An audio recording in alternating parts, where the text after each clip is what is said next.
En aquel tiempo, el Espíritu empujó a Jesús al desierto. Se quedó en el desierto 40 días siendo tentado por Satanás. Vivía con las fieras y los ángeles le servían. Después de que Juan fue entregado, Jesús se marchó a Galilea a proclamar el Evangelio de Dios. Decía: se ha cumplido el tiempo y está cerca el reino de Dios. Convertíos y creed en el Evangelio. Palabra del Señor. Gloria a ti, Señor Jesús. Este pequeño fragmento del Evangelio de San Marcos tiene al menos dos conceptos que son importantes y necesarios aclarar. Primero, las tentaciones. No nos cuenta qué tipo de tentaciones. Otros evangelistas sí lo hacen. San Marcos solo nos dice que Jesús fue tentado. ¿Qué significa? ¿Por qué? Jesús se dejó tentar. ¿Por qué lo hizo? Porque quería demostrarnos que era en todo igual que nosotros. Era un verdadero hombre. Nosotros no podemos evitar las tentaciones, o mejor dicho, no podemos evitar todas las tentaciones. Algunas sí, y debemos evitarlas, pero no podemos evitar todas. Si Jesús no hubiera pasado por esta prueba de la tentación, podríamos haber dicho: tú no cometiste pecado, pero porque nadie te invitó a cometer pecado. Jesús se dejó tentar para, repito, demostrarnos hasta qué punto era grande su amor por nosotros, hasta qué punto nos quería. En la carta a los Hebreos se dice que Cristo se hizo en todo igual a nosotros, menos en el pecado. En todo, en la tentación también, menos en el pecado. Sin embargo, San Pablo en la segunda carta a los Corintios hace una afirmación que puede dar pie a alguna confusión, y algunos de hecho se confunden con ella. San Pablo dice: el que no cometió pecado, se hizo pecado. Es verdad que las traducciones son diferentes y que según la traducción esa frase de se hizo pecado puede significar una cosa u otra. Se revistió de pecado, por ejemplo. Pero dice: el que no cometió pecado, se hizo pecado. Es decir, cargó sobre sus espaldas con nuestros pecados. Cuando subió a la cruz, Él era inmaculado desde su piel hacia adentro, porque no cometió pecado, ni como Dios, obviamente, pero tampoco como hombre. No tenía el pecado original y no cometió pecado. Pero desde su piel para afuera iba revestido con todos los pecados de la humanidad. Hasta ese punto llega el amor de Dios, de Cristo, por nosotros. Se deja tentar y carga con nuestros pecados para liberarnos de nuestros pecados. El que no cometió pecado se dejó tentar y cargó con nuestras culpas, con nuestros pecados. Luego, el segundo concepto es el concepto de conversión. Hay conceptos que son evidentes, pero otros, además de tener un significado evidente, tienen un significado más profundo que hay que analizar. Convertirse significa cambiar de estado.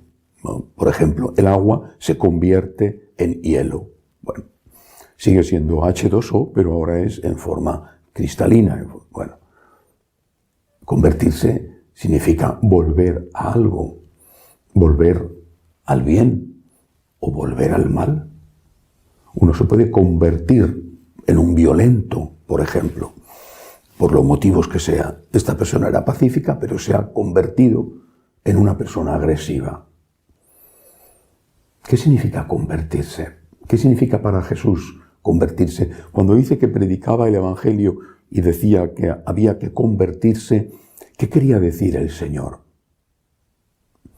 Convertirse significa volver al origen, a un origen doble, el origen de nuestros primeros padres.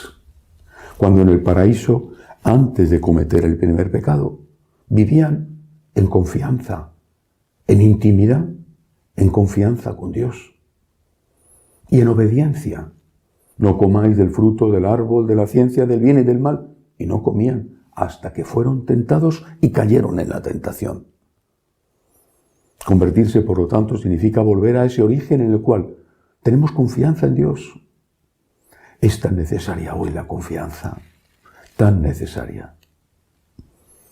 Las personas que están en los hospitales, que quizá no saben si van a vivir o morir, sus familiares que están fuera llenos de angustia, los que no tienen trabajo, los que tienen que huir de su patria, los que ven cómo la democracia en su país se desmorona, tantos que asisten al terrible espectáculo sin poder evitarlo de la degeneración de sus hijos o de su propio matrimonio, y nos sentimos tan solos. Tenemos que convertirnos. Señor, yo confío en ti. Y volver también a la obediencia primera. La obediencia que significa aceptar que si algo es malo, porque Dios nos lo ha dicho, es malo de verdad para nosotros. Que no podemos modificar el sentido moral de las cosas en función de nuestros caprichos, de nuestros intereses, porque eso nos hace daño y que no podemos dejarnos llevar al pecado de adaptar la ley moral no solamente a nuestro interés, sino al interés del mundo. Convertirse significa rechazar lo de la gente dice, la mayoría lo hace. Convertirse significa decir y aceptar que me enseña Dios, porque así es como se vivía en el paraíso antes del primer pecado. Pero he dicho que hay un doble camino de conversión. Primero al de nuestros primeros padres, confianza y obediencia.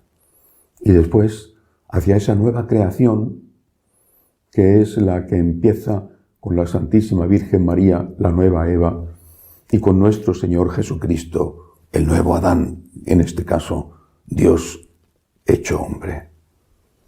Convertirse en esta nueva creación significa contemplar, es decir, orar, contemplar.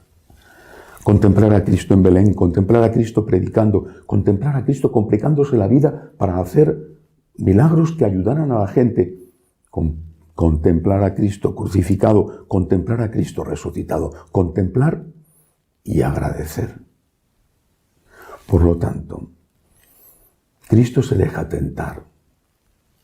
Se deja tentar por amor a nosotros. Pero nosotros tenemos que huir de la tentación. Él se deja tentar para que sepamos que es uno de los nuestros. Pero nosotros tenemos que huir de la tentación. El que evita la tentación, evita el pecado. Y aquellas tentaciones que no podemos evitar, esas tentaciones, revestirnos de la gracia de Dios para vencerlas. Y luego convertirnos a la primera creación. Confianza en Dios, confianza. Obediencia a Dios. Es mejor reconocer que somos pecadores que negar que somos pecadores diciendo que el mal no es mal. Luego, conversión a la segunda creación. Contemplación, oración, agradecimiento. Te miro a ti, Jesús, en Belén o en la cruz. Te miro a ti y te digo gracias. Y a pesar de que arrastro el peso de mis cadenas, de mis tentaciones y de mis pecados, de mi cuerpo, a pesar de eso, Señor, camino detrás de ti, porque eres tú el que rompes esas cadenas. Si hiciéramos esto, si en esta Cuaresma intentáramos hacer estas 4 cosas, confianza en Dios, confianza ciega, obediencia, oración, contemplación de Cristo crucificado y agradecimiento por su amor infinito, seguramente sería la mejor Cuaresma de nuestras vidas. Que así sea.